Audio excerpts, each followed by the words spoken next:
In this video, our fourth and final of this little mini-series, we're going to be going through and taking a look at each and every Galactic Empire primary in Star Wars Shatterpoint.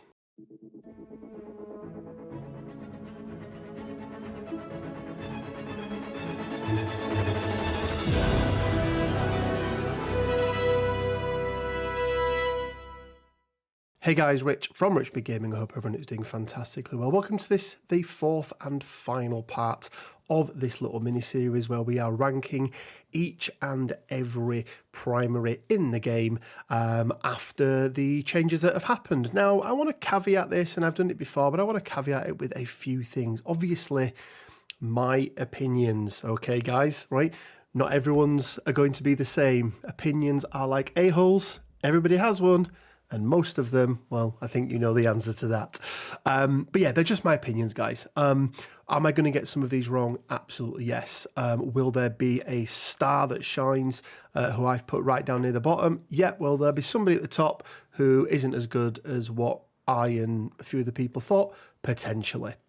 But again, these are just to give you, it's less even about the ranking and it's more about just giving you a breakdown of the character and just sort of predicting where we think the quote-unquote meta is going to be over the next sort of 3 to 6 months. And obviously, the thing with these sorts of games is a single release of a new box, a new Separatist box comes out and all of a sudden everybody, you know, that's a Separatist can get bumped up. You know, a new, I don't know, Naboo box comes out and Amidala is all of a sudden one of the best primaries in the game. It's very strange. And as I say, a single box can make a big, big difference. So we're going to be going through, we're going to be taking a look at the Galactic Empire characters. Just a few notes.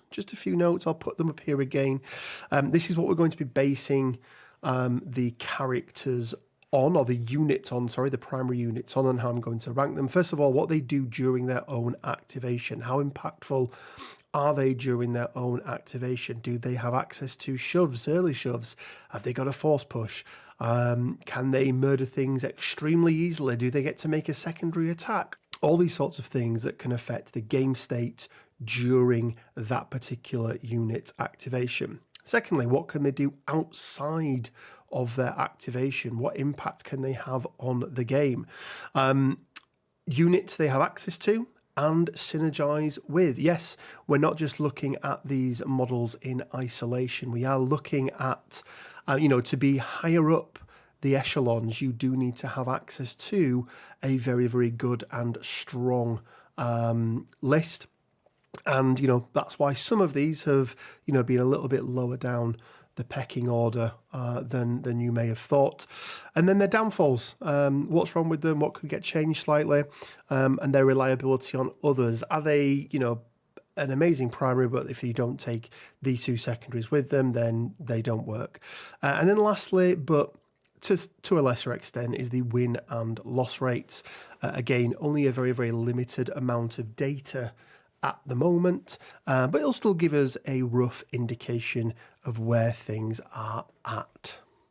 Okay guys, so with that out of the way, let's jump in and let's take a look at where we are off the back of the first 3 videos that we've done, and if there are any changes we want to make, because you guys leave comments and you say, oh, this character should be much higher up, this character lower down, so on and so forth.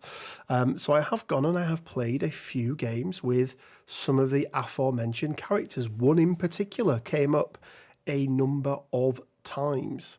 And that was General Obi-Wan Kenobi. But let's go through the list first of all. I think the top 3 I'm perfectly fine with. Cassian, Mandalorian, and indeed, what's his name? Anakin. There we go. Anakin Skywalker. Just a minor character in the whole of Star Wars. And then we've got Ki-Adi-Mundi, Mace Windu, Princess Leia. We've then got Kanan, Ahsoka, the Armorer, and Leia Freedom Fighter. Now, I do want to make a slight change here. I want to swap around Mace Windu and Leia. I feel like and this is what I'm sort of going with here in my mind, I feel like Optimum Galactic Republic at the moment is Anakin and Ki-Adi-Mundi, and I think Optimum Rebels is probably Cassian Andor and Princess Leia. So we're gonna make that change around. We then got Cad Bane, Lord Maul. So again, a couple of changes here as well. I did play a couple of games with Maul. I spoke about how I want to try him out in some Scoundrel stuff. I also played with him in Dathomir. And I thought he'd dropped down a little bit in terms of what he did. I would have said that, 12 months ago he was probably, A to S tier. I think, again, it's not that he's got worse. I think we've got so many different characters that are out there doing really good things now. So I am going to drop Lord Maul down just below Kit Fisto. And then I'm going to make a couple of other changes as well. Again, I played a couple of games with Kit Fisto. And yeah, it just didn't click. Now, again, these are my opinions. This is just how I play the game. But it didn't click. It didn't work for me. So I am going to bump him down, and I'm going to put him down towards the bottom. I then played some games with Obi-Wan. And yeah, he's solid. He's absolutely solid. Is he the best? Is he the first choice, second pick for Galactic Republic? I still don't think so. I really, really do not think so. I would probably argue that as a character with what he has access to and everything else, what he does in his turn, what he does out of his turn, and it's his in turn that's sort of letting him down a little bit. But just the fact he's got so many good primaries ahead of him. So he is going to get a bump, and he is going to split the difference between Han Solo and Lando Calrissian. I still believe that these are the three best Jedi in the game, or Galactic Republic Jedi. I really think the only time you're going to see Obi-Wan taken particularly competitively is when we are looking at premium events. I can never remember the name of them, but you know the ones that I mean. And then down at the bottom, I'm kind of happy with how everything is. Don't want to change anything here. So, with all of that, let's get into our first Galactic Empire character, and it is going to be Commander Iden Versio. Now, obviously, she was the first choice primary for Galactic Empire. Today, the rebellion ends at the start of this unit's activation. Each other allied Galactic Empire scout within 4 that is not engaged may dash. Then one character in this unit may dash. So really, really nice bit of movement there. Covert operations is really nice. Really, really good synergy. She gets to make a focus, and then she gets Sharpshooter 1 as long as she ends a movement within range 4. Seeker Droid. Look, it is access to either removing hunger tokens or just dishing out a pin. And she can do it herself during her own turn. And that's something that's, we talk about how coordinated fire is still quite unique in the game. Coordinated fire exposes now, far less availability. But actually, characters who can expose or cheaply expose a model or a unit during their own activation for them to be able to attack, that is even less so. There's only a few in the game who can do that. So yeah, I think we have to give her some props for that. And then the Empire sends its regards. When an allied Galactic Empire character wounds an enemy unit with an attack after the effect is resolved, that allied character may choose another enemy unit within 4. The chosen unit gains disarm or strain. Then the allied character may heal and dash. Really, really good leadership. Obviously, her punching power has been reduced somewhat because of the changes to Gideon Haas, because of the much needed changes to Gideon Hask. But when you look at her as a character, I still think she's pretty darn good. Burst fire, she's maxing out at 5, 6, 7, 8, 9 damage at range 5. And you have to remember, like, a lot of these higher damage characters, right, they're in melee, really, really high damage for range 5 there. Doesn't have easy access to early pushes. And that is one of the things that does let Iden Versio down. But even so, I still think she is a very, very good character. She's still one of the most played to date since all of the changes that have happened. She's still coming in with a 59% win rate. I still think she's pretty solid. I just don't think she has that same impetus that... Is impetus the right word? Maybe, maybe not, that she had before. And I also think that that is a good thing for the game because it means that it opens up the possibility or the potential to play lots of other different variations of the Galactic Empire. I still think Iden Versio is good. I still really like her identity. So for me, she is going to go... Where are we going to go with her, do we think? Oh, wrong one. Where are we going to go with her? I think we're going to go... I feel like she's somewhere around here-ish, sort of either side of Ahsoka. I think a lot of people overvalue a nerf sometimes. And while she's not had a nerf directly, the people around her or one person around her has. But I still think she's really, really good. And I still think you're going to see a lot of play with Iden Versio. Okay, CT9904, Elite Squad Leader, a.k.a. Crosshair. Yes, this is the primary Galactic Empire version of Crosshair.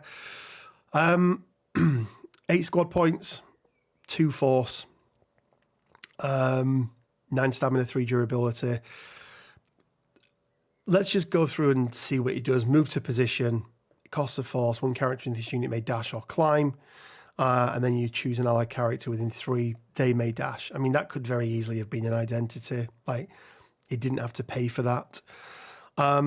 Reflector discs. When a character in this unit makes a ranged attack before it chooses a target, this unit may use this ability to choose an allied character within range 4 and line of sight, and then you can measure from them. So basically, you can sit on your back line and you can hit anybody on the board. Expendable distraction. Basically, he gets to add 3 dice, but it's going to do damage. And then genetically bred Deadeye. When a character in this unit wounds a primary or a secondary unit with a ranged attack, as part of a combat action, after the effect is resolved, refresh 2 force. Additionally, when a character in this unit makes a ranged attack before dice are rolled, it may remove 1 or more conditions from the defending unit, add a success, so add 1 strike to the attack roll for each removed condition. Yeah, not great. Not great if I'm being honest. Bad play, I mean, he's maxing out at 3... 4, 5, 6, 7, 4, 5, 6, yeah, 7 either way. A pin on his attack, which is fine. Modified commando armor is pretty decent. 5s across the board for his defense for that one. Target eliminated. 5 damage off 3 is quite nice. It'd been a lot nicer if that pin was a shove and earlier on. But he is maxing out at 5, 6, 7, 8, 9, 10 damage and can put out a strain. The problem is that this just isn't it, right? This just doesn't work in the game as it stands right now. Very, very little in the way of actual pure firepower. Doesn't have sharpshooter, doesn't have a way to be able to ignore hunker tokens or ignore cover. Doesn't have access to a focus. I mean, and then he doesn't have sharpshooter anyway. Expendable distraction, like great, but they're going to suffer. He's going to get 3 dice, but somebody engaged is going to suffer 2 damage, and you've got to get them engaged in the first place. Yeah, This is going to be our second entry into the D tier, and I'm actually going to put him below Amidala. I don't think Amidala's... She is bad, but like there's some redeeming things in there. There's no redeeming things about this version of Crosshair, and the fact he's competing against another version of Crosshair. So, yeah, there we go. Okay. Darth Vader, Jedi Hunter. We all know what Vader does, right? He's really, really good. This is the Inquisitorious version of Vader. He's got Vader's Fury, where he can add damage to the pool. He's got the clapback with Sith Lord Strikes Back, 7 squad points, 4 force, 12 stamina, 3 durability. He hits like a truck on his Dark Rage side.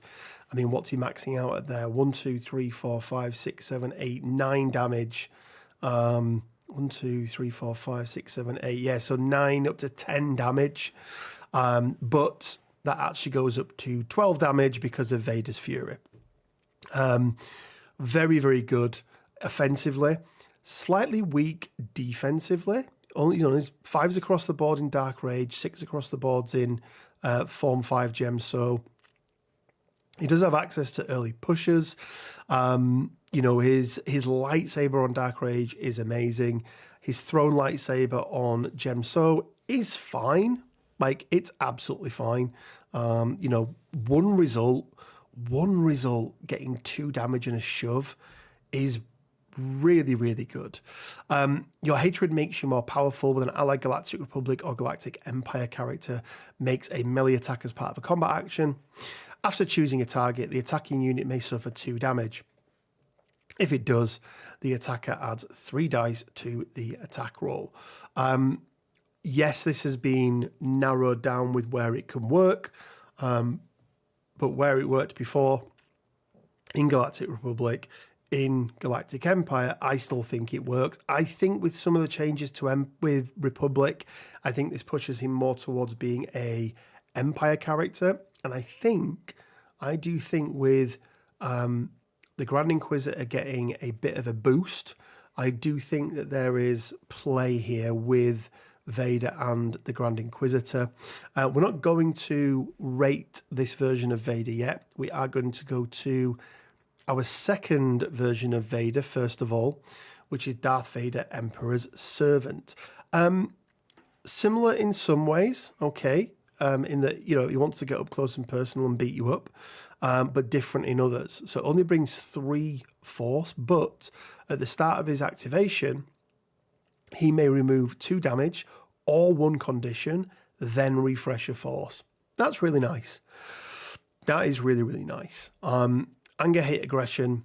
1 character in this unit may dash. If it does, the character adds 3 dice to its next attack roll during this activation. So he's getting the sort of leadership part or the identity part of the other version of Vader, but it's just for himself. But if he rolls a fail, he's going to be exposed, which doesn't mean a huge amount to Vader. Like, his defenses are fine. He's got a little bit of crit mitigation, not a crit reduction, turning it to a strike, but it's still not the best defensively. You are unwise to lower your defenses when a character in this unit is targeted by a melee attack. This unit may use this ability. After the attack is resolved, if the attack roll contained 1 or more failures, the attacking unit suffers 3 damage. I'm not a fan of these ones. I'm not a fan of these ones that you need to prepay. So, yeah, because if you pay the force and they don't roll a fail, hey, they don't take the 3 damage. Perhaps I can find new ways to motivate them is quite nice. It does allow you to get some additional movement. He's doing things for other people during his activation as well, which is quite nice. And then you cannot hide forever. At the end of this unit's activation, if no character in this unit wounded an enemy unit during that activation, and if this unit's order card is not in the order deck or in reserve, shuffle its order card into your deck. So basically, when you choose to play Vader and you don't wound someone, you shuffle it back in. Now, that can be fine, but it can also be annoying because you're extending your deck out and, you could potentially pull him again, and yeah, that'd be a little rough. He does refresh the force, right? So it does mitigate the fact that you're extending your deck out, and you have less and less force to use. So that does, that is nice, and especially if you know that he's not going to kill someone. If he's going to move up and do a thrown lightsaber just to get somebody off a point, but he's not going to use any force, and then you're going to be able to shuffle him back in and gain that extra force. It can be quite nice. So 2 different versions of Vader. I feel like for each of them, they've got slightly different roles. But if I'm being honest, I think of the 2, I think Jedi Hunter, is probably the better. I don't think either of them are S tier. We would have said that Vader was S tier, I think, before, or Jedi Hunter version of Vader.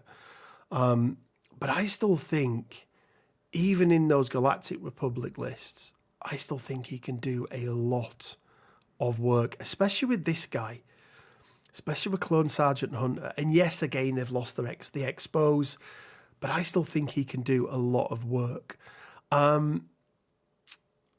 He's just not that catch-all anymore, is he? He's not the we can put him in anywhere and he'll do a really, really good job. But I still think he's exceptionally good in the places where he sits. I'm going to put him just above the Armourer. And then for this version of this version of Darth Vader, I think he's going to go either side of Maul. I think it's probably just this side here. That feels about right. Okay. Director Krennic. Swole Krennic, if anybody's seen any of the pictures. Krennic is definitely a scalpel and not a hammer. 9 squad points, which, let's just start with that. What that does mean is that you've got somebody in quote-unquote affiliation or faction who can really, really maximize future boxes that come out. So any 5-cost primaries any 5-cost secondaries or support characters, I forgot the name of them then, excuse me, he's going to be able to maximize the usage of them. Only brings 2 force, but we'll see what he does to help that. Deploy the garrison, cost 1, choose an allied stormtrooper supporting character. The chosen character may dash towards an active objective. Then it gains hunker and may make a 5 dice attack. This is really nice. This is really, really nice. It means that you probably don't want to be going as Krennic with a first pick, because you already want your supporting stormtrooper to have moved up. Then he can make the dash, and then he's probably going to be in range for that 5 dice attack. Your concerns are hardly warranted. Cost 2. When another allied unit becomes wounded before the opposing player gains 1 more momentum, it may use this ability. If it is not wounded, the opposing player gains 1 less momentum. This is one of those that is, you're not going to use it time and time again throughout a game. But in a pinch, if you've got excess force, and we'll see in a moment what else he can do, this can stop an opponent winning a game, which is really nice. We stand here amidst my achievement. I have just rewatched Rogue One, and boy, what a after watching Andor 1 and 2, Rogue One hits so hard. When another allied primary or secondary character wounds an enemy unit, after the effective resolve, this unit may use this ability. 1 character in this unit may dash and then make a 5 dice attack. So it's nice, reactive. I think when we see his attacks, right, these attacks are not the best, but it is going to be something that, the movement just to get him on a point, or the fact that he's got access to early pushers can be really, really nice. And then lastly, his identity, peace and security for the galaxy. At the end of this unit's activation, if its active stance is high aspirations, choose an active objective it is contesting and take control of it. You cannot lose control of that objective until your next turn. This again in a pinch can be really, really good. And then while this unit is not wounded, if its active stance is arrogance, reduce the cost of the first active or reactive ability it uses each turn by 1. So this is where I was saying that the cost of some of these things, even though he only brings 2 force, all of a sudden he only needs to spend 2 force and he can, in fact, 1 force, and he can do everything that he's got, potentially. Yeah, his trees, look, early access to push is really nice. His heavy blaster is not bad. Yes, he's lacking in melee as you would expect. He does have access to trigger a free ability, which is, more important on the high aspiration side than it is on the arrogance side, because he can use. Sorry, let me just clarify that. It's only the first active or reactive that he uses. Okay. So, he could be in high aspirations and he could pay to deploy the garrison. Oh, no, actually, no, ignore me, because the other 2 are reactive. So deploy the garrison is the only one that he's going to be able to trigger off his tree. If he's in arrogance, it's really, not that viable. I don't know why they actually have that in there. It'd be nicer to have something else in arrogance, so that, because if you trigger deploy the garrison, which you don't have to do, by the way, but if you want to dish out a string, then you have to do it, potentially. And it is still free. But yeah, and look, there's so many back and forth in this game that he can do something, somebody else can react, somebody can be taken down, and then he can, use we stand here or your concerns and things like that and get the reduction. But yeah, I quite like Krennic, and I think he is one of the ones that I think people are going to start playing with and start to get some potentially really, really good results with. I think he could be quite good, if I'm being honest. Now, is he the creme de la creme of the Galactic Empire? No, I don't think he is. But where are we going to put him? We are going to put him. Do you know what? I really think he's got a lot of potential. I'm going to put him in S, and I'm going to put him just below the armorer. And no, he's going to go 1 above. He's going to go 1 up. I think that's about the right spot for him. Let me just resize this ever so slightly. I'll be back with you in 1 moment. There we go. We are all done. Okay. General Veers, tactical genius, 7 squad points, 3 force. You have orders. Basically gets to move around stormtroopers or secondary units, and then he can dash himself. Reasonably fine, absolutely fine, no issues there. I will have results. Choose an allied stormtrooper supporting character within 4. The chosen character may dash, then gain a hunker, then remove 1 condition from itself, or make a 5 dice attack. We've seen this before with the likes of, Kalani and things like that. Prepare for surface attack at the end of setup. Before shuffling your order deck, choose an allied stormtrooper unit. Place the chosen unit's order card in reserve. Then each character in the chosen unit may dash. Additionally, when an allied stormtrooper's unit order card is in reserve, characters in that unit add 1 die to their defense rolls. This can be really nice sort of early game setup. But it's a big chunk of things on his card that really only affect the start of the game.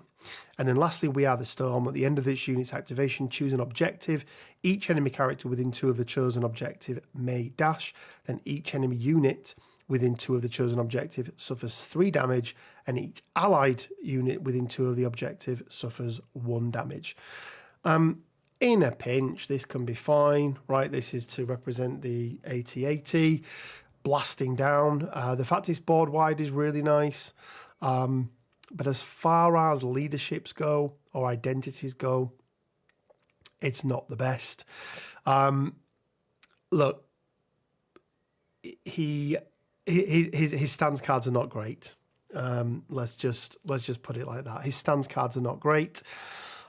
Yes, he's got early access to shove. Yes, he can trigger abilities for free. He actually only needs 4 results on either, which is good because he's only rolling 6 and 7 dice in melee and physical, and it's switched round between let the rabble come and lay siege.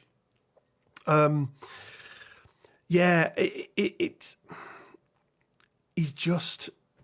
doesn't do. He can do quite a lot during his turn. He can do quite a lot during his turn. He can do quite a lot outside of his turn as well. But he just, in my opinion, just does not do anywhere near enough. I want to look at his win rates. Yeah, I mean, he is, according to the stats, the second worst leader in the game with only a 26% win rate. But as we know, we don't just take those on face value. Yeah, there's just something missing for Vias at the moment for me. But I think, again, he's not quite as nuanced as what Krennic is, but I do think he can do a job. Where do we put him? Where do we put him?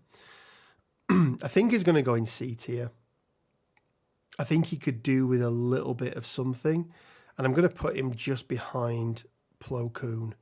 That feels about right. Grand Admiral Thrawn up next. 7 squad points, 2 force, 9 stamina, 3 durability. I want you to know failure, utter defeat.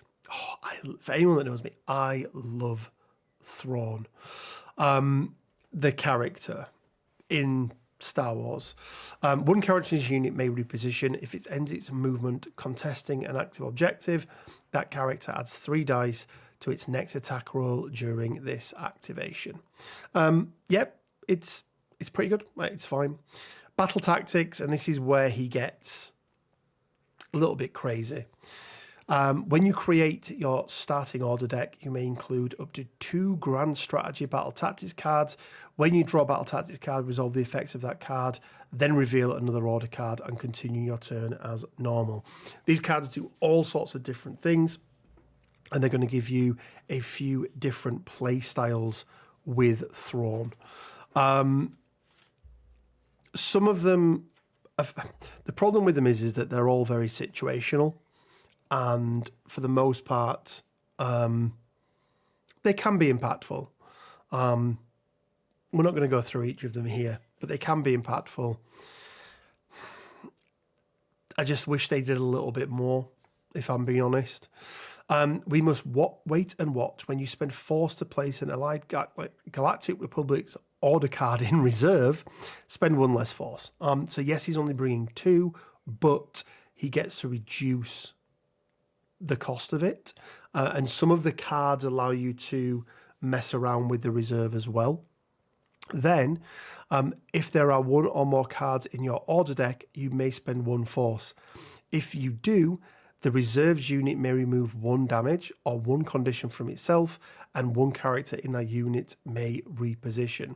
So you're not paying for the reserve, but you can pay and get the move or the condition removal or the damage removal.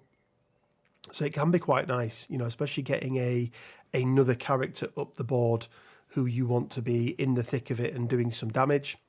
And then to defeat an enemy, you must know them. Characters in Allied Galactic Empire units that have 1 or more injured tokens that are engaged with 1 or more enemy characters have protection. Additionally, when an Allied primary unit is wounded by an enemy attack, after that effect is resolved, you may refresh your order deck. This is the very interesting one because it allows you to, it allows you to effectively ignore some of the characters that you don't want to activate with, potentially. Now, when you refresh your order deck, you refresh your force and everything else that goes with it, right?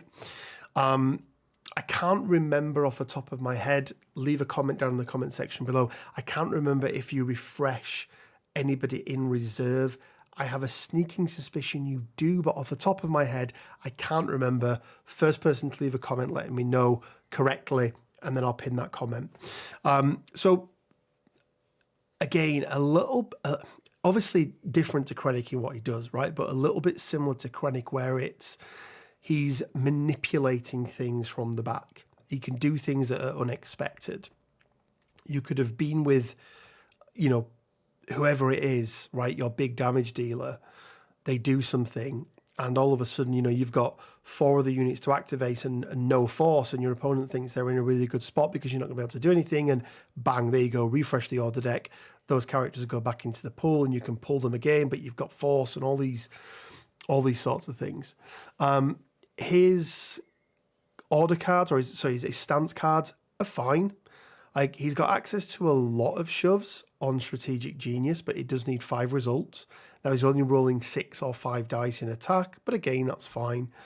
And then Aggressive Assault, he does have access to a shove on 1, which again is really nice.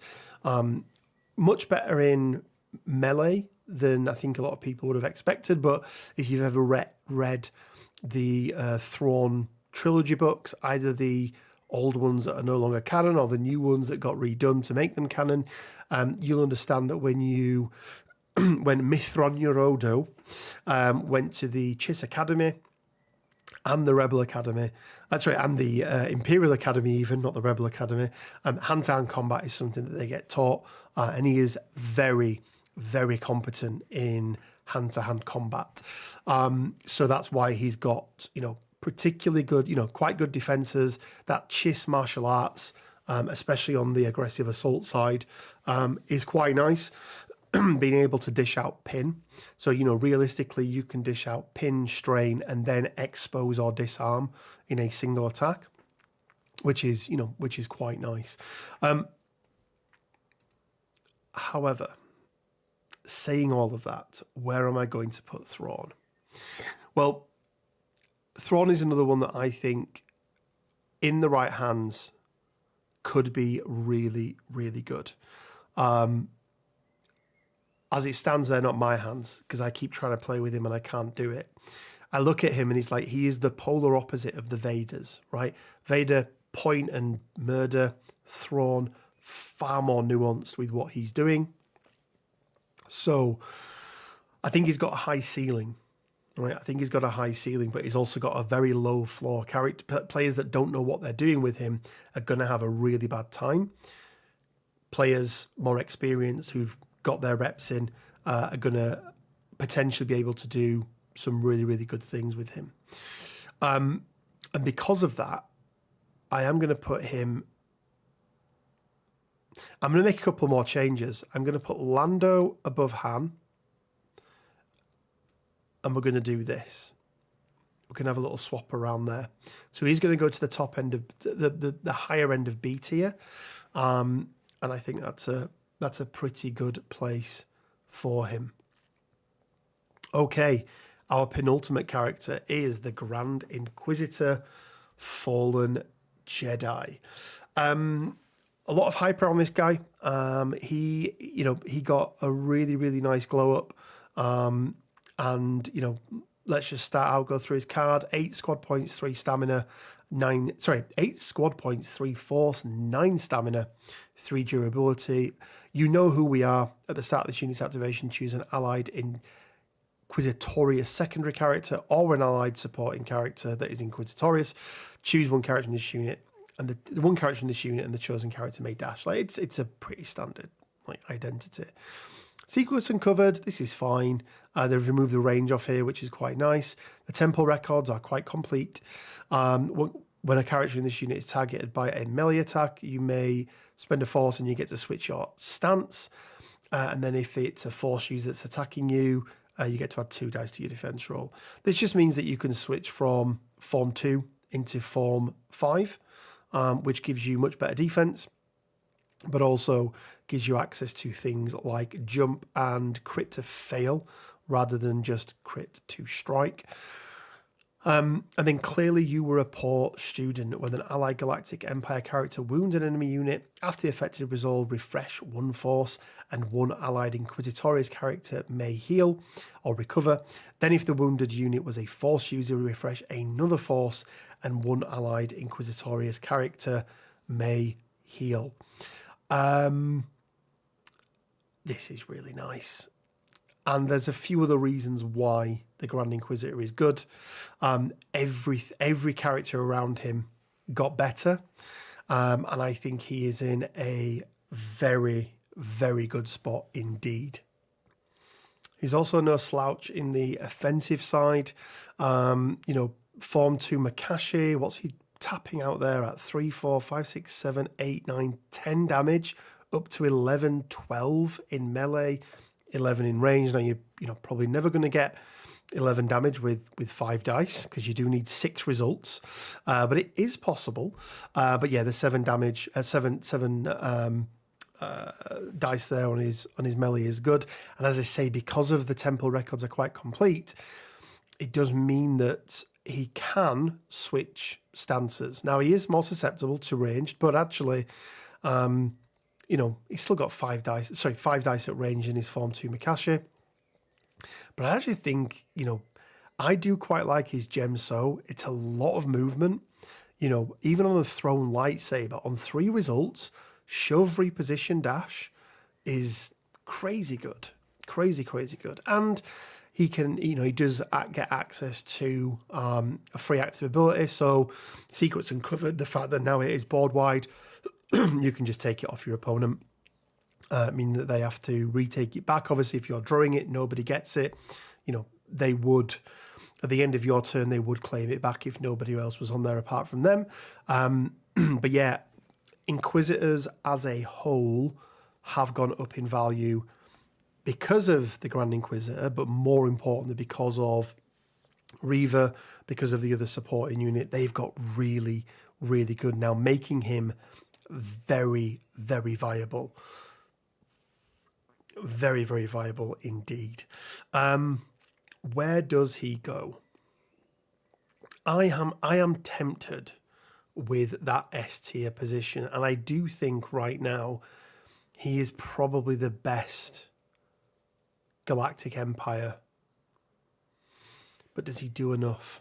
I think he does. So he's going to go into S, but he's going to go just behind Mando. I think Mando is so good. I think that feels about right. Okay then, and rounding it out, we have got Moff Gideon. 8 squad points, 3 force. He brought us the Dark Troopers, and the Dark Troopers got a bit of a nerf, to say the least. Smug Determination. At the start of this unit's activation, choose an allied Galactic Empire character within 4. Each character in this unit and the chosen unit may dash. Right, that's fine. Absolutely fine. Long live the Empire. Choose an active objective and an allied Galactic Empire supporting unit. 1 character in the chosen unit may reposition towards the actual active objective. Then the chosen unit suffers 2 damage. If this effect wounds a chosen unit, you may remove 1 wounded token, all damage, and 1 condition from itself. If it does, that unit gains an injured token. So effectively, you can force somebody up the board, and if they would die from the damage, you get to keep them going, right? It's not something you're going to see played every game, but in a pinch, it can work really, really well. Assume that I know everything. When an opposing player would spend force to place a unit's order card in reserve, they must spend 1 additional force. This alone can really, really hurt a lot of lists, especially low force lists. Even if they've got refresh, the fact that they are losing access to it. If you're up against somebody who's only got, I don't know, 4 or 5 force, this can be really brutal, because quite often they'll need to spend force to be able to do, usually refreshing force comes off the back of wounding people, and quite often you'll want to spend force to get into position and do the right things, or dish out this and do whatever else. And just removing some of that force from them, or at the very least, really making them think about whether or not they want to put a character in reserve. I really like this, especially as it's innate as well. It's really nice.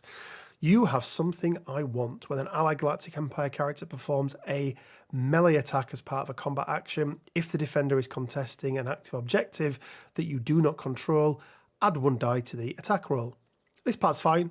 Like, generally you want to be attacking things that are controlling objectives you're not, because you want to, get them off there and, be able to take it back. So that was quite nice.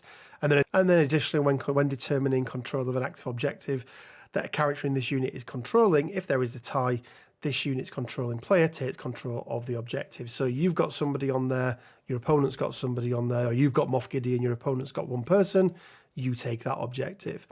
If you've got a character or a unit and your opponent's got a unit on there and they have it, and then Moff Gideon is at a different level, but he's still contesting, he would still break that tie, which can be, really, really nice. Self-interest, it's fine. Like, again, he's got access to early shoves. He's also got pin on there as well with his Moff Gideon's blaster pistol. This is the one that I prefer to be in. It's 2 shoves on 3. If you want the earlier shove, you can use burn them out, and he's still going to get 2 shoves on 3, but one of them is going to be much, much earlier. But you'll see there the expertise chart, especially on the ranged, isn't as good. This is generally where you want to be with his Darksaber. Defenses stay exactly the same on both sides as far as expertise, but they're switched when it comes to ranged and melee. So you probably want to start out in self-interest and then more than likely switch over to burn them out as you get further up the board, maybe after the end of your first activation. Moff Gideon. I still think Moff Gideon is really good. And I think when you combine him with the Inquisitors, I think there is a really, really good list there. And I think it's a list that could be really, really hurtful for your opponent. You've got force refresh. You are spending less for reserves and things like that. You've got lots of characters who are going to be able to break the ties, which again is really, really good. Lots of characters who can do a lot of damage. Yes, the Dark Troopers are not as good as they once were, but I still think they're absolutely fine. And the Empire have a plethora of other supporting units that you can choose from. I quite like Moff. For me, where does he sit? I think he's towards the top end of B. I think he's probably somewhere around about here. And the reason I'm putting him here is what is the reason I'm putting him there? Should he be higher up? Yeah, mid to top B feels about right, but I wouldn't be surprised if we were to see people starting to run him with the Grand Inquisitor. I still think I prefer Vader because I just want to murder people, but for a little bit more nuance, then Moff Gideon can potentially do a really, really good job. And there we go, guys. That is it. That is our 4 videos complete, each of them around about an hour long each. Hopefully you've really enjoyed them. Let me know down in the comment section below. Do you agree? Do you disagree?